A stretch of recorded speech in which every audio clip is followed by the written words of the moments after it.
Hadirin jamaah Jumat rahimani wa rahimakumullah. Kita awali pertemuan Jumat ini dengan bersyukur pada Allah Subhanahu wa taala di tanggal 17 Al-Muharram 1445 Hijrah bertepatan dengan 4 Agustus 2023 Masehi.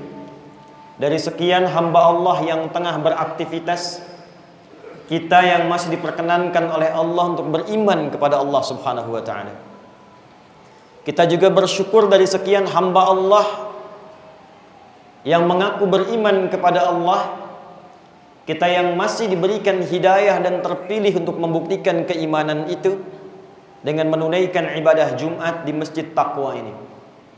Tidaklah Allah memanggil ibadah Jumat dengan kalimat Islam, tidak juga dengan sekedar pengakuan beriman, tapi panggilannya ditujukan kepada orang yang betul-betul ingin mengimplementasikan keimanannya kepada Allah. Bahkan diturunkan dengan nama surahnya, surah ke-62 Al-Jumu'ah di ayat yang ke-9. Ya ayyuhalladzina amanu idza nudiya lis-salati min yaumil jumu'ati fas'au ila dzikrillah. Ya ayyuhalladzina amanu, hai semua orang yang telah menyatakan beriman. Ya harfun nida linida'il qarib wal mutawassit wal ba'id.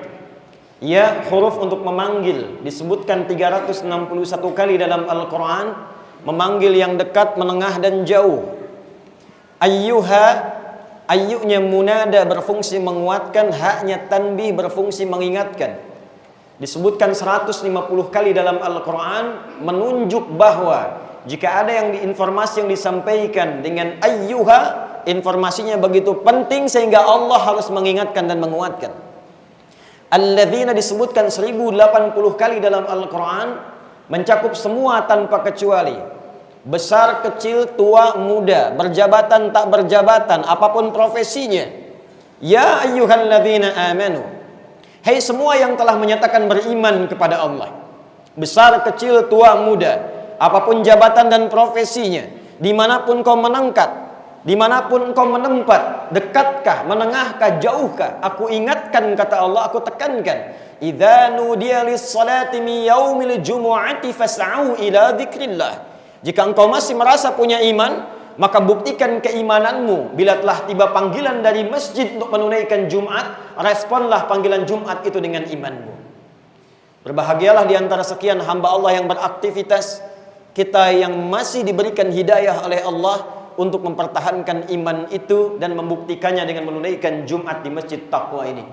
Semoga Jumat ini menjadi Jumat terbaik dari sekian Jumat yang pernah kita tunaikan.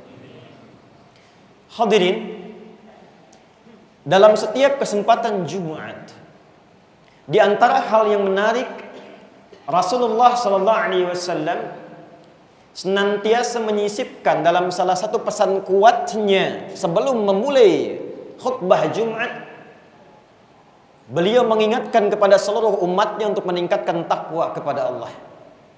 Dan kelak itulah yang akan diwarisi oleh seluruh umatnya saat berkhutbah, dengan mengutip khususnya Quran surah ketiga Al-Imran di ayat ke-102.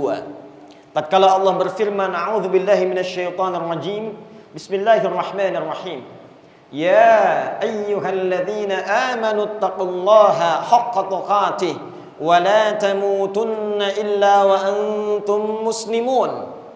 Hai semua yang telah menyatakan beriman kepada Allah, tingkatkan takwamu dengan cara yang benar, haqqa tuqatih, dengan serius, dengan sungguh-sungguh. Wala tamutunna illa wa antum muslimun, dan jaga betul takwa itu selama engkau hidup di dunia ini. Pertahankan itu, pastikan jangan sampai engkau wafat kecuali memegang spirit takwa itu dalam keadaan tunduk patuh pada Allah Subhanahu wa taala. Hadirin, pertanyaannya, apa yang penting dari takwa itu? Mengapa setiap insan beriman diperintahkan dalam Al-Quran dengan perintah yang begitu mengikat kuat, dipesankan oleh Rasulullah, bahkan diingatkan minimal setiap pekan, bahkan hampir dalam setiap tausiah dan mau'izah hasanah beliau dalam peningkatan takwa. Apa pentingnya takwa itu? Apa rahasianya takwa itu? Apa dampak takwa dalam kehidupan dunia dan konsekuensinya dalam kehidupan akhirat?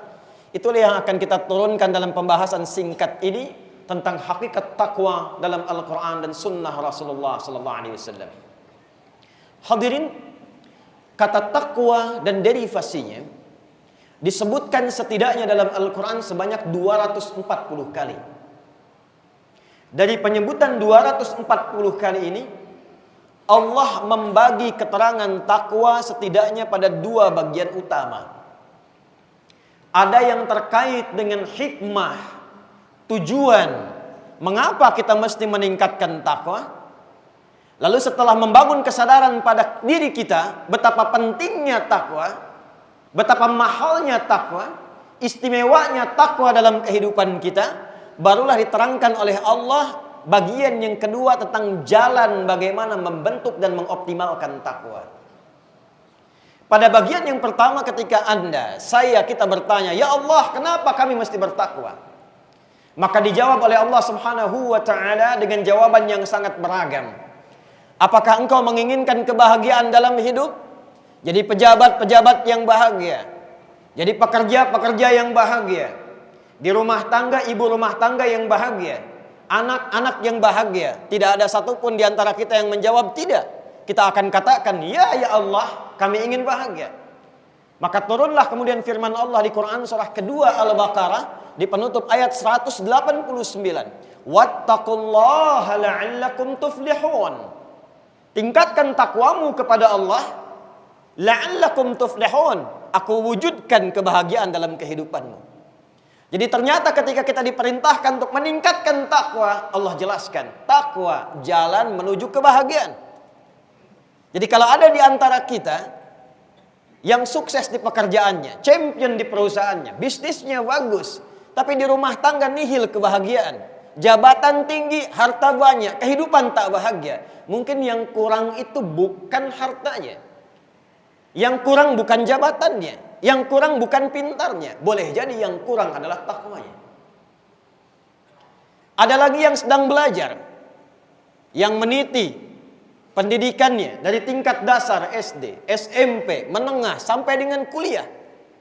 Tentu semua pelajar menginginkan percepatan dalam pengetahuan. Ingin pintar, mudah memahami sesuatu, gampang mengingat, tidak mudah lupa, menemukan inovasi. Bagaimana jalannya? Sebelum turunnya pengetahuan dengan ikhtiar, Allah tawarkan jalan dengan jalan yang sangat cepat. Quran surah kedua Al-Baqarah di akhir ayat 282. Wattaqullah wa yu'allimukumullah. Engkau mampu tingkatkan takwa kepada Allah, aku ajarkan, percepat pengetahuan kepada dirimu. Engkau tingkatkan takwa, aku tanamkan pada dirimu pengetahuan untuk mudah memahami sesuatu. Hadirin, ada lagi yang bertanya, bagaimana relasi takwa dengan kemudahan beraktivitas? Kemudahan rizki, mengentaskan persoalan. Turun Quran surah ke-65. Di akhir ayat yang kedua, di pembuka ayat ketiga. Wa may yattaqillaha yaj'al lahu makhraja wa yarzuqhu min haitsu la yahtasib. Man ismun mausulun yadullu 'ala al-fardiyatil 'ammiyah. Adalah kata sambung konjungsi yang menunjuk pada objek, kadang-kadang subjek secara personal. Waman, dan siapapun secara personal. Kata para ahli tafsir, kalau ada ayat turun, posisikan ayat itu untuk kita. Waman, personal. Hei Adi Hidayat, ayat untukmu. Hei Asep, hei Syuaib, hei Doni, posisikan untuk kita ayatnya. Kata Allah, wa may yattaqillaha, dan siapapun yang menginginkan dirinya menjadi lebih baik, dia tingkatkan takwanya kepada Allah, yaj'al lahu makhraja. Persoalan apapun yang ia alami dalam kehidupan, Allah kirimkan solusi dan jalan keluarnya. Bukan tak punya masalah. Sebelum menghadapi persoalan, Allah ringankan masalahnya sehingga seakan-akan tak punya masalah dalam kehidupan. Ada orang punya masalah serupa, dengan ilmu yang gelarnya sudah banyak, jabatan yang melekat, harta yang banyak, tak mampu mengentaskan persoalan dimaksud. Orang ini dengan semangat takwanya hanya membentangkan sajadah, sujud di atasnya, memohon kepada Allah dengan takwanya, yaj'al lahu makhraja. Yang besar Allah kecilkan, yang kecil Allah tiadakan. Wa yarzuqhu min haitsu la yahtasib, bahkan tidak disibukkan dengan lelah untuk mendapatkan rizki dalam kehidupannya. bahkan Allah siapkan dari sisi yang tidak diduga. Jadi kesimpulan dia, ketika Nabi mengingatkan setiap pekan, tingkatkan takwamu dengan sungguh-sungguh, tingkatkan takwamu dengan serius. Ternyata rahasianya, takwa itulah yang mengantarkan kita pada hakikat kesuksesan dan kebahagiaan yang diinginkan dalam kehidupan dunia sampai kita kembali pada Allah Subhanahu wa taala. Itu yang menjadikan pendidikan Nabi kepada para sahabat, takwa sebelum ilmu, takwa sebelum harta, takwa sebelum jabatan. Ini yang menjadikan semua sahabat-sahabat itu sukses, salihun, saleh, dan muslihun, memberikan solusi di zamannya. Perhatikan bagaimana sahabat Abu Bakar As-Siddiq, Utsman bin Affan, Abdurrahman bin Auf radhiyallahu taala anhum jami'an. Sebelum masuk Islam, sebelum mereka mengenal takwa, kaya, dagang, tapi kehidupannya biasa. Setelah mereka mengenal takwa, dekat dengan Allah, punya konektivitas dengan Allah, bahkan pada kegiatan yang mereka lakukan dibuka seluas-luasnya sehingga mencapai level yang tidak pernah dibayangkan bahkan hingga di era kekinian. Siapa Utsman yang bahkan setelah 15 abad dari wafatnya masih memiliki aset sekarang berwujud hotel di Madinah itu, dan hasilnya disimpan di Bank Saudi dengan namanya, disedekahkan untuk kebutuhan umat Islam di dunia ini. Abdurrahman bin Auf, dari yang modalnya hanya pakaian, dilatih oleh Nabi sallallahu alaihi wasallam dengan spirit takwa, mendekati Allah dengan sebenar-benarnya haqqa tuqatih. Dihitung asetnya dikonversi setara dengan 4 miliar dolar kekinian. Hadirin, begitu pula dengan sahabat-sahabat yang lainnya. Siapa Ali bin Abi Thalib sebelum mengenal Islam, yang ketika masuk Islam Allah tanamkan percepatan pengetahuan kepadanya. Abu Hurairah masuk Islam di tahun ke-7, 3 tahun sebelum Nabi Muhammad SAW wafat. Dia memilih passion pengetahuan, belajar dengan Nabi, ketika meningkatkan takwanya, bahkan terjadi percepatan pengetahuan pada dirinya, mampu mengingat sesuatu tanpa lupa setelahnya. Takwa. Bagi yang ingin pintar, takwa solusinya. Bagi yang ingin punya kedudukan yang memberikan maslahat, takwa solusinya. Bagi yang ingin kaya dan kekayaannya bermanfaat, takwa solusinya. Dan takwa kesimpulannya adalah jalan untuk mendekat kepada Allah Subhanahu wa taala. Anda dekat dengan wali kota, Anda membutuhkan akses di Padang, bukankah cepat Anda mendapatkan aksesnya? Anda dekat dengan Allah, apa yang sulit bagi Allah untuk diberikan kepada Anda? Bukankah kita mengenal Allah Ar-Razzaq yang punya harta?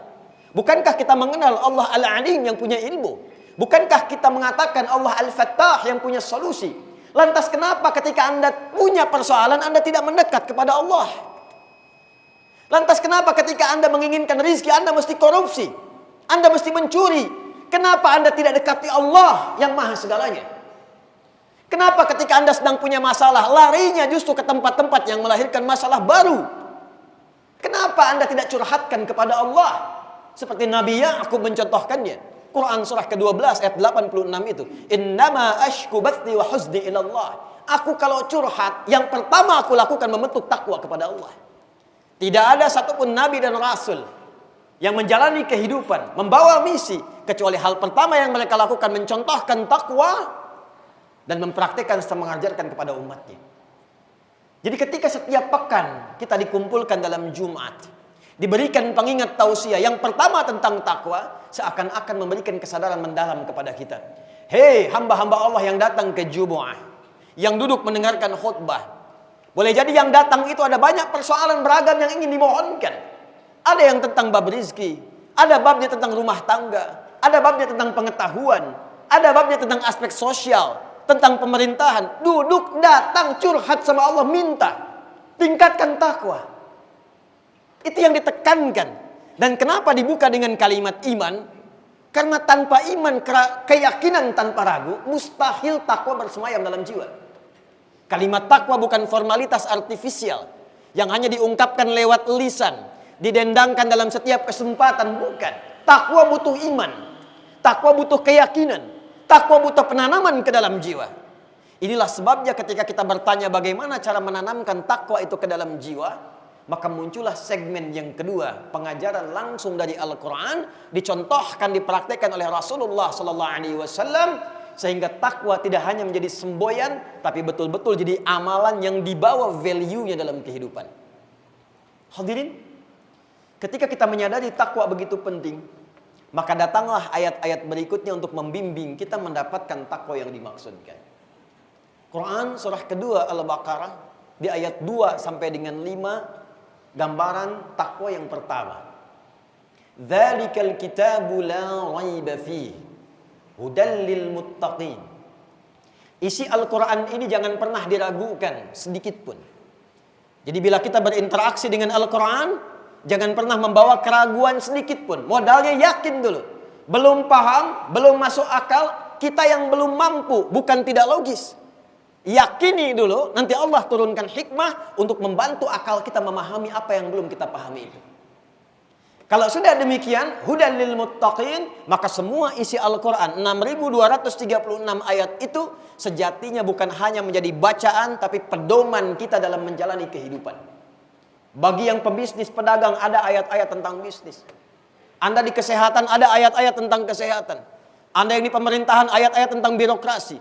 Di keamanan, di pertahanan, ada ayat-ayat bahkan tentang militer. Topiknya luar biasa banyaknya. Al-Bukhari mengeluarkan 97 topik, disertakan dengan penjelasan hadisnya, diberi nama dengan Al-Jami' As-Sahihul Musnad Al-Mukhtasar min umuri Rasulullah sallallahu alaihi wasallam wa sunanihi wa ayyamihi.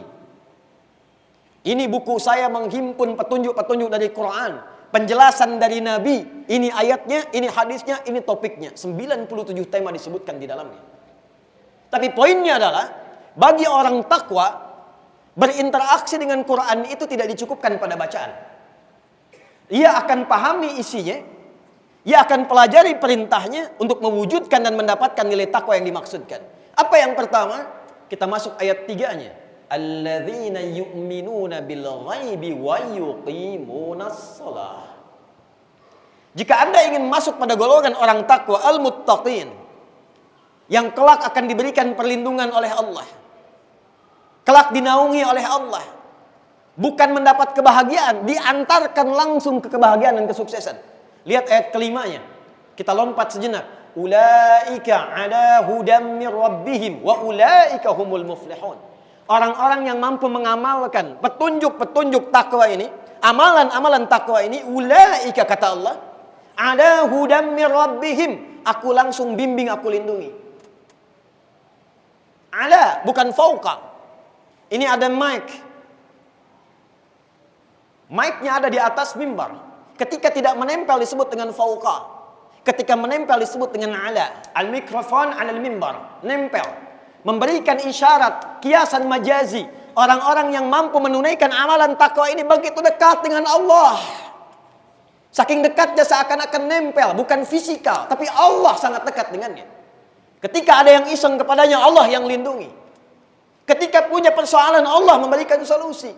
Ketika gelisah, Allah yang tenangkan. Punya Allah. Dia tidak gelisah. Anda punya teman, si fulan punya Allah. Ketika dalam hati kita mengatakan, saya punya Allah, ringan hidup kita. Nabi ditodong dengan senjata, dengan pedang. Ya Muhammad, siapa yang menyelamatkan engkau saat ini? Satu kalimat dilafaz di lisan Nabi, Allah. Rasulullah mempraktekkan punya Allah, jatuh pedang. Tanggal itu, kembali Nabi bertanya, siapa yang menyelamatkan kau saat ini? Ini yang kita butuhkan. Keyakinan tertinggi pada setiap diri insan beriman yang mengatakan pada jiwanya, saya punya Allah. Wa ulaika humul muflihun. Ketika kita merasa dekat dengan Allah, punya Allah, dibimbing oleh Allah menuju kesuksesan dan kebahagiaan. Ada sukses saja disebut dengan fauz. Derivasinya disebutkan 29 kali dalam Al-Quran. Fauzi, faizin, fauzan, faizun. Ada bahagia saja disebut dengan fariha, farah, farhah. Kalau Anda gabungkan sukses dan bahagia, success and happiness, berubah kalimatnya menjadi falah.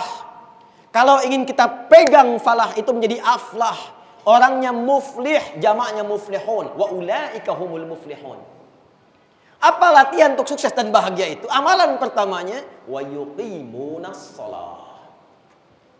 Wa yuqimunas shalah.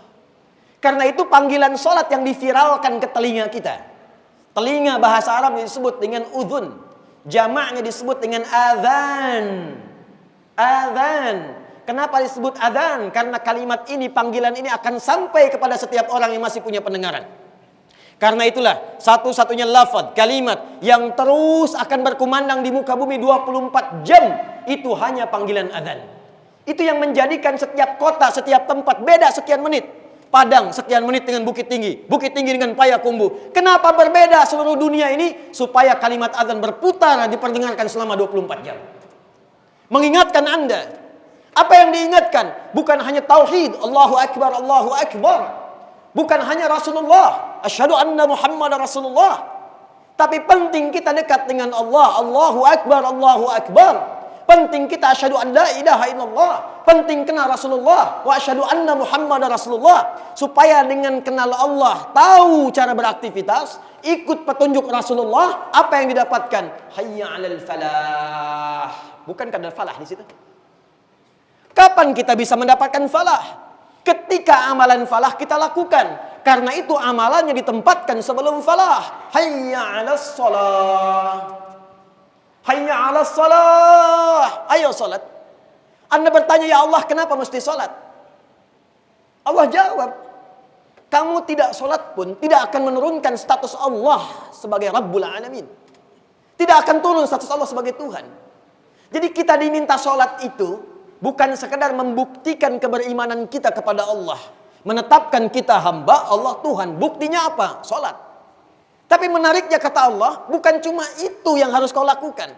Aku ingin saat engkau salat, value dari salat, hikmah salat, makna salat, itu engkau bawa dalam kehidupan, sehingga dengan itu engkau mendapatkan falah. Itulah rahasianya. Karena itu kalau kita ngaji bab salat dalam Quran, keluarkan ayatnya. Salat diperintahkan 5 waktu yang wajib dalam sehari. Dan ternyata manfaat salat kita temukan 5 yang pokok dalam kehidupan. Orang yang salatnya benar, cepat dimudahkan doanya dijawab oleh Allah Subhanahu wa taala. Quran surah ketiga Ali Imran ayat 38 sampai dengan 39. Nabi Zakaria sudah dalam keadaan sepuh, rambut memutih, fisiknya letih, istrinya divonis secara medis, mohon maaf, menopause dan mandul, tak mungkin punya keturunan. Apa yang dilakukan oleh beliau?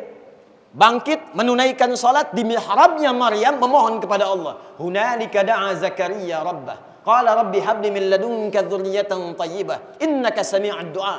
Ya Allah, mereka mengatakan aku tak mungkin punya keturunan karena istriku divonis menopause dan mandul. Aku memohon kepadamu yang tidak punya batas dalam pemberian. Nama Allah namanya Wahhab. Memohon dengan nama itu disebut dengan Hab. Engkau pasti mendengar doa hamba ya Allah. Kalau kepada yang maha mendengar hamba mohonkan tidak dikabulkan, kepada siapa lagi hamba mesti memohon? Turun jawaban di ayat ke-39. Fanadatul malaikatu wa huwa qa'imun yusalli fil mihrab. Turun jawaban, malaikat datang menyampaikan annallaha yubashshiruka bi Yahya. Allah kasih kabar gembira, saat ini pun engkau akan punya anak, istrimu akan mengandung, namanya bahkan dihadiahi oleh Allah dengan nama Yahya. Artinya hidup. Yang mustahil menurut manusia, lahir dari rahim seorang perempuan yang divonis secara medis menopause dan mandul. Kata Allah, tak ada yang mustahil bagiku, lahir dan hidup dia. Kapan itu terjadi? Wa huwa qa'imun yusalli fil mihrab, sedang salat di mihrab. Falah. Nabi Musa alaihi salam ketika gelisah, ketika sulit dalam kehidupan, ketika ingin meminta petunjuk, dihambat oleh Firaun, dijegal oleh Qarun, apa yang dilakukan? Salat. Direkam di Quran surah ke-20 Thaha. Di ayat ke-14. Innani anallahu la ilaha illa ana fa'budni wa aqimis salata li dzikri. Musa salat. Kalau sedang punya masalah, salat. Nabi Isa alaihi salam salat. Quran surah ke-19 Maryam ayat 31 sampai 33-nya. Wa awsani bis salah. Allah perintahkan kepadaku dengan kuat supaya salat. Nabi Ismail alaihi salam, datuknya Nabi Muhammad sallallahu alaihi wasallam, yang ke-29, bahkan meminta semua keluarganya jangan tinggal salat. Quran surah 19 ayat ke-55, wa kana ya'muru ahlahu bis salat. Jadi ketika diminta salat, Allah menginginkan urusan kita mudah. Kita minta, Allah jawab. Umat Nabi Muhammad sallallahu alaihi wasallam, karena nabinya istimewa, nabinya luar biasa, penutup di balik semua kemuliaan, maka sebelum kita salat, Allah langsung yang memanggil kita dengan tawaran. Wasta'inu bis sabri was salah. Duhai hambaku umatnya Muhammad sallallahu alaihi wasallam, jika engkau diuji dengan persoalan, sabar dulu, terima. Karena aku uji itu bukan ingin membuatmu punya masalah, tapi ingin meningkatkan kualitas hidupmu. Terima itu, bawa kepadaku dalam sholat, minta solusinya dalam sholat. Di sholat itulah Allah berikan. Kalau masih nggak yakin, ditanyakan imannya. Pindah Al-Baqarah ayat 153. Ya ayyuhalladzina amanu sta'inu bis-sabri was-salah. Itulah sholat. Sholat bisa merubah kita menjadi lebih baik. Dulu orang pembegal, Jundub bin Junadah, pembegal, pimpinan begal di kampung Gifar, sekampung begal semua. Masuk Islam, dilatih sholat, berubah jadi orang baik, jadi pendakwah, bahkan periwayat hadis, sekampung masuk Islam, diabadikan kemudian dengan nama kampungnya dan nama kunyahnya Abu Dzar Al-Ghifari. Kenapa viral nama Al-Ghifarinya? Untuk memberikan pesan, setelah saya sholat, setelah saya masuk Islam, sholat merubah saya dan teman kami sekampung menjadi lebih baik. Maka turun ayat Quran surah ke-29 ayat ke-45. Utslu ma uhya ilaika minal kitab wa aqimis shalah innas salata tanha 'anil fahsya'i wal munkar. Kalau benar salatnya, itu pasti semua sumber keburukan Allah akan kikis dari dalam dirinya. Tidak ada orang berbuat buruk kecuali sumbernya dua. Fahsya, keburukan yang bersumber dari syahwat. Maaf, zina, LGBT, pornografi, porno aksi, selingkuh dan turunannya, kata-kata jorok, kotor, itu fahsya. Mustahil orang sholat kata-katanya jorok, itu mustahil. Mustahil. Karena ketika dia sholat, dia membangun kedekatan dengan Allah. Ketika dekat, Allah turunkan cahaya takwa. Begitu sampai cahaya itu ke jiwanya, maka merasat ke jiwa takwanya. Quran surah ke-91 ayat 7 sampai 10. Wa nafsin wa ma sawwaha fa alhamaha fujuraha wa taqwaha. Begitu sholat, takwanya aktif. Ketika takwanya aktif, dia menjadi pemandu bagian tubuh kita. Maka mata tidak sekedar melihat, mata melihat dengan cahaya takwanya. Dibimbing oleh imannya. Karena itu ketika Allah menyampaikan ayat tentang mata, imannya disebutkan dulu sebagai cahaya takwanya, baru fungsi matanya. Quran surah ke-24 ayat 30 untuk laki-laki. Qul lil mu'minina yaghuddu min absarihim. Katakan pada pria beriman yang merasa punya iman, punya cahaya takwa, matanya akan dibimbing oleh imannya. Ini yang pantas dilihat, ini yang tak pantas dilihat. Lisan kita beriman, ada cahaya takwa di dalamnya, maka lisan dibimbing untuk berkata yang baik-baik saja. Turun Quran surah ke-49 ayat 12 sampai dengan 13-nya itu. Ya ayyuhalladzina amanu la yaskhar qaumin qaum. Dari ayat 11 ya. Hei orang-orang yang merasa beriman, punya cahaya takwa. Kalau benar engkau rajin sholat, benar engkau beriman, itu akan ada cahaya membimbing lisanmu. Nggak akan pernah punya kosakata untuk menjeleki orang lain, memfitnah orang lain, menuduh orang lain, mencela orang lain. La yaghtab ba'dukum ba'da. Nggak ada hoax. Itulah sholat. Itulah takwa. Itulah cahaya yang kita bawa dalam kehidupan. Itu yang merubah kalangan jahiliyah menjadi khairul ummah. Kapan mereka disebut umat terbaik? Ketika mampu mempraktekkan iman dalam takwanya. Kuntum khairu ummatin ukhrijat linnas ta'muruna bil ma'ruf wa tanhauna 'anil munkar. Kapan itu terjadi? Wa tu'minuna billah. Quran surah ketiga ayat 110 itu.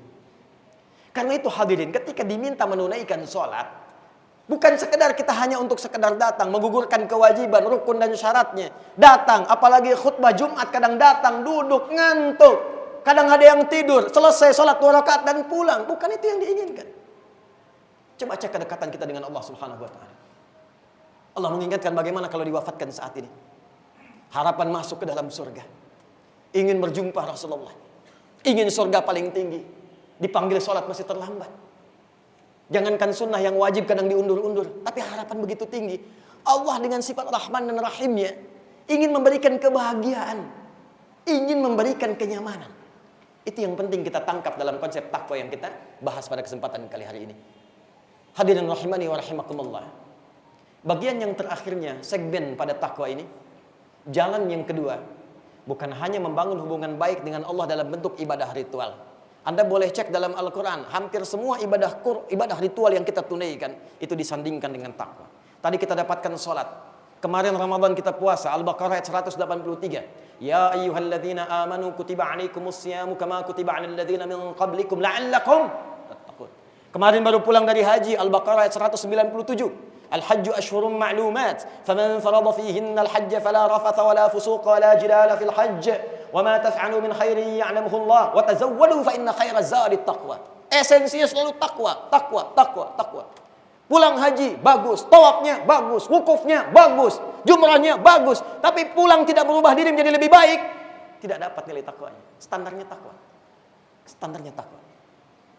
Maka hadirin bagian yang kedua, dan jadi bagian penutup dari khutbah singkat ini, Allah tidak menginginkan implementasi takwa itu hanya berwujud ibadah ritual, tapi Allah menginginkan pancaran kesuksesan ibadah ritual itu menyebar dalam konteks ibadah sosial. Hablum minan nas, al-bu'dul insani. Quran surah ketiga Ali Imran ayat 133 sampai 134 sekaligus menutup khutbah kita di kesempatan kali ini. Wasari'u ila maghfiratin min rabbikum wa jannatin 'arduha as-samawati wal ardu u'iddat lil muttaqin. Perhatikan dengan Al-Baqarah ayat yang kedua. Hudal lil muttaqin, sama-sama muttaqin. Ali Imran 133 u'iddat lil muttaqin, sama-sama muttaqin, tapi amalannya berbeda. Di Al-Baqarah amalan ritual, di Ali Imran amalan sosial. Alladzina yunfiquna fis sarra'i wad dharra wal kadhimina al ghaidha wal 'afina 'anil nas wallahu yuhibbul muhsinin. Orang takwa itu bukan hanya orang yang rajin salat, rajin puasa, hajinya bagus, rajin umrah. Kata Allah, orang-orang itu mampu mengimplementasikan value, nilai dari setiap ibadah ritual itu yang dia pancarkan dalam kehidupan sosial. Dia gemar berbagi dengan sekitarnya. Dia punya sifat pemaaf. Dia menahan amarah, enggak senang konflik, tidak menjadi provokator. Wallahu yuhibbul muhsinin, dan nampak banyak kebaikannya, senyumnya, baiknya, berbaginya, ramahnya, tawadhu'nya. Setiap Jumat itu yang diingatkan oleh Rasulullah kepada kita. Jangan sampai tiap Jumat datang duduk khutbah, kelihatan rajin ikut ta'lim, rajin ngaji, tapi lisannya pun rajin mencela orang lain. Di rumah belum selesai dengan keluarga, dengan orang tua. Ketika Anda duduk di sini khusyuk memohon, bagaimana hubungan dengan orang tua? Mungkin ada hajat yang belum selesai, ada konflik yang belum tuntas, bahkan tertinggal sampai wafat. Bagaimana menyelesaikannya? Boleh jadi banyak kesuksesan terhambat bukan karena rajinnya kita menunaikan sholat, tapi mungkin hubungan yang kurang baik dengan sesama. Maka Allah memberikan hukum, rajin sholat tapi buruk dengan tetangga, itu bisa mencegah kebaikan-kebaikan kita dapatkan.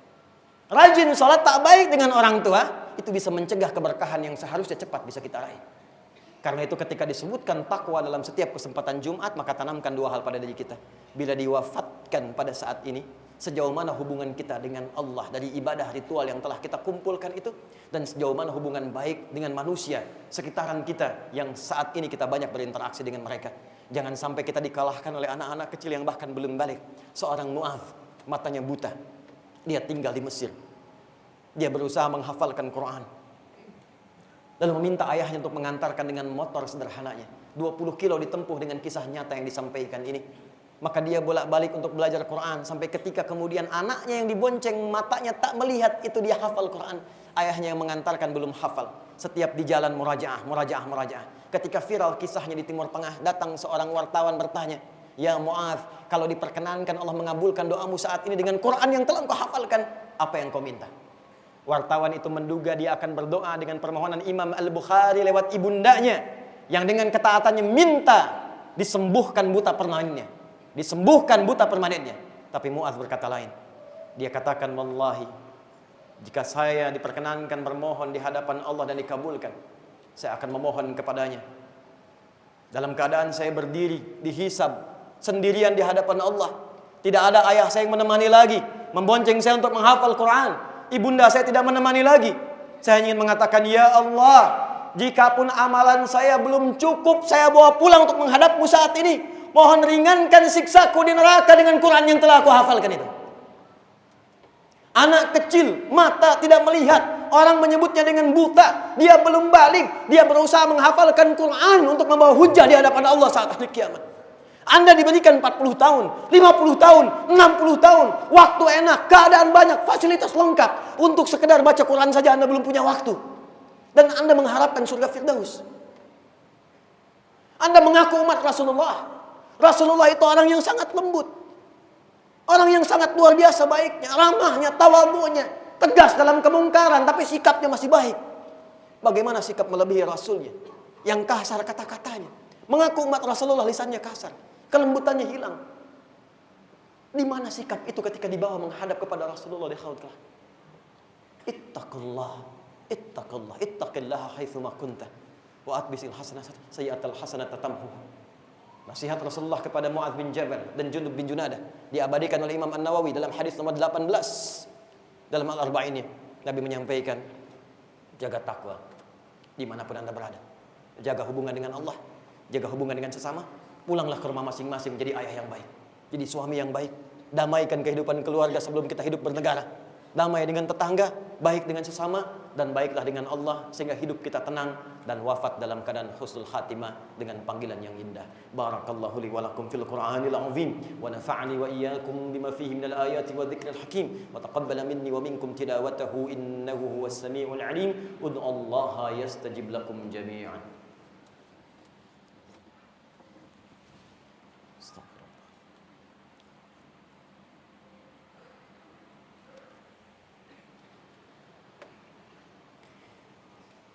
الحمد لله الذي حثنا على أن نكون من المتقين. الصلاة والسلام على رسول الله الذي دلنا على طرق التقوى لنصبها من المتقين. فصلوات الله عليه وسلامه التام وعلى آله وصحبه أجمعين وبعد. Hadirin, betapa rahman dan rahimnya Allah Subhanahu wa taala kepada kita, mengumpulkan kita di masjid bernama Taqwa, dibersamai oleh orang-orang yang mengaku beriman dan bertakwa. Dalam keadaan Jumat yang wasiatnya takwa, terkumpul semua makna ini. Bila terkumpul tempat yang baik, orang yang baik, dalam waktu yang baik, maka disitulah kemudian ada ijabah doa yang Allah sampaikan dengan cepat dan melewati batas-batas hijab. Inna Allaha malaikatahu yusalluna 'alan nabi ya ayyuhalladzina amanu sallu 'alaihi wa sallimu taslima. اللهم نحمدك حمدا شاكرين كما علمتنا أن نحمدك ونشكرك شكرا كما علمتنا أن نشكرك أنت المقدم وأنت المؤخر بيدك الخير إنك على كل شيء قدير. اللهم نصلي ونسلم على حبيبك الكريم رسولك المصطفى الأمين نبينا وسيدنا محمد وعلى آله وصحبه أجمعين. ربنا إنا نسألك خير ما سألك رسولك المصطفى نبينا محمد صلى الله عليه وسلم. Ya Allah, kami bermunajat memohon kepadamu seluruh kebaikan yang pernah dimohonkan oleh Rasulullah sallallahu alaihi wasallam. Wa na'udzubika min kulli masta'adza bika anhu rasulukal mustafa nabiyyuna Muhammad sallallahu alaihi wasallam. Dan kami berlindung kepadamu dari seluruh keburukan yang diperlindungkan oleh Rasulmu Muhammad sallallahu alaihi wasallam. Allahumma ya al-ghafirul ghaffarul ghafurur rahim, la tada' lana fi maqamina hadza dhanban illa ghafarta. Ya Allah, kada ada satu jamaah pun yang hadir di masjid ini membawa dosa, jangan biarkan ia keluar dari masjid ini kecuali Engkau ampuni seluruh dosa-dosanya. Wala hamman illa farajtah. Jika ada di antara kami yang datang membawa kegelisahan, jangan biarkan ia pulang dari Jumat ini kecuali Engkau telah tenangkan keadaan hatinya. Allahumma wala asiran illa yassartah. Ya Allah, kami menyadari satu di antara kami mungkin ada yang datang Jumat membawa kesulitan dalam hidupnya. Jangan biarkan ia pulang dari Jumat ini kecuali Engkau telah mudahkan seluruh urusan kehidupannya. Allahumma wala hajatan min hawaijid dunya wal akhirati fiha laka ridwan wa fiha lana salah illa qadaitaha ya arhamar rahimin. Allahumma ya Allah alif baina qulubina wahdi ya Allah kullal ansat liyatubu ilaika taubatan nasuha. Ya Allah, jika ada pelaku maksiat datang di Jumat ini, duduk di antara kami atau kami pun bagian dari pelaku maksiat ini, mohon ya Allah sentuh hati terdalam kami untuk bertobat saat ini ya arhamar rahimin. Ya Allah, jangan biarkan kami wafat kecuali dalam keadaan kami telah bertobat kepadamu ya rabbal alamin.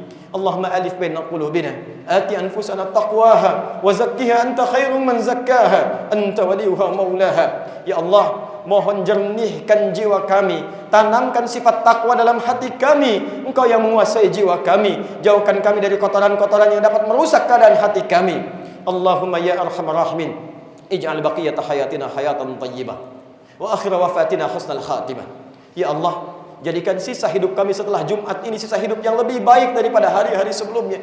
Tubna ilaika taubatan nasuha. Kami bertaubat di Jumat ini kepadamu ya Allah dengan taubat nasuha. Allahumma ighfir lil aba al hadirin fi hadhihi al jum'ah idza kana hunalika min al aulad ya Allah asauka bisababi auladihim bisababi walidihim.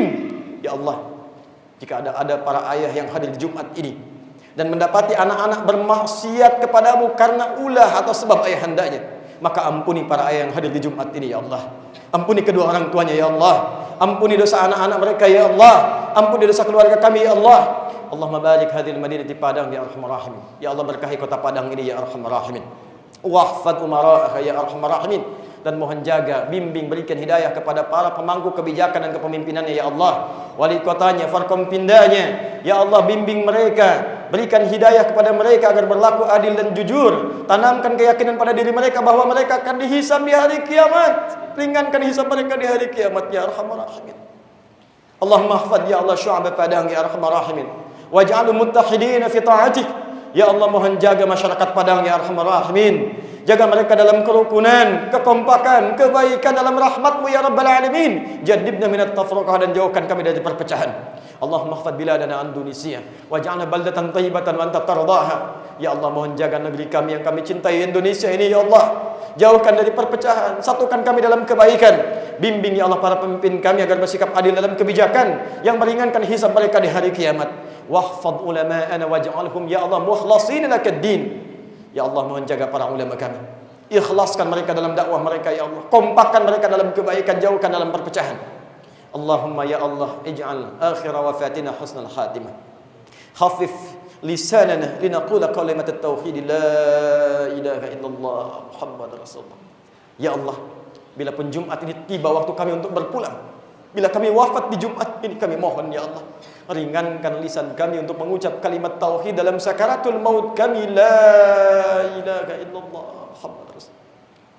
Wa nadana ya Allah biqaulika ya ayyatuhan nafsul mutmainnah, ya ayyatuhan nafsul mutmainnah. Dan mohon jawab kalimat kami dengan panggilan-Mu yang indah, hei jiwa-jiwa yang tenang. Irji'i ila rabbika radiyatan mardiyah. Cepat pulang kepada Rabb-Mu. Aku ridha dengan amal-Mu, Engkau pun akan ridha dengan pemberianku. Fadkhuli fi ibadi wadkhuli jannati. Masuk dalam golongan hamba-Ku, aku siapkan surga untukmu. Allahumma kfina bihalalika an haramik wa aghnina bi ta'atika an ma'siyatik wa bi fadlika amman siwak. Ya Allah, mohon cukupkan kepada kami yang halal dari-Mu saja, jauhkan kami dari yang haram. Mohon dekatkan kami dengan segala keutamaan dari-Mu ya Allah, dan jauhkan dari yang selain-Mu, dan berikan kami kekuatan untuk istiqamah sampai kami kembali kepadamu. Rabbana atina fid dunya hasanah wa fil akhirati hasanah wa qina adzaban nar. Wa sallallahu ala sayyidina Muhammad wa ala alihi wa sahbihi ajma'in. Wa akhiru da'wana subhanakallahumma wa bihamdika asyhadu an la ilaha illa anta nastaghfiruka wa natubu ilaik. Wa akhiru da'wana alhamdulillahi rabbil alamin. Wa qumu ila salatikum yarhamukum.